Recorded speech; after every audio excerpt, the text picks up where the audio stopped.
Serikali ya awamu ya 6 ya Daktari Samia Suluhu Hassan imedhamiria kuwaunganisha watu wa mikoa ya kusini kupata huduma ya umeme kupitia gridi ya taifa. Na ili tuweze kujenga hiyo njia itapita kwenye maeneo ambayo watu wanayamiliki, ambao wale watu ni pamoja na nyinyi.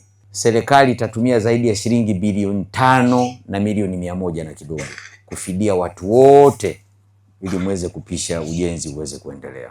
Kwa maana nyingine, tukiagana hapa, ukichukua cheki kama akaunti yako iko sawa sawa, inatakiwa kesho uwe tayari unaweza kutumia hela zako.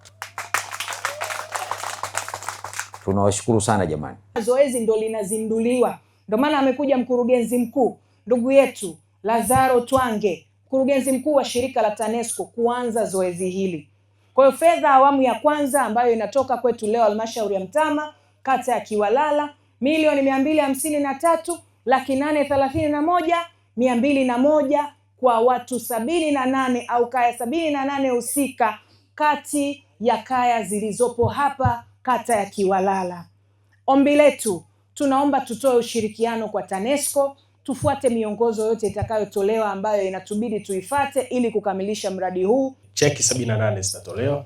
Baada ya hapo tutaendelea na hivi vijiji vingine viwili vilivyobaki. Kwa kimsingi kila moja atapata stahiki zake kulingana na vitabu vya fidia ambapo vimeidhinishwa na mdhamini mkuu wa serikali.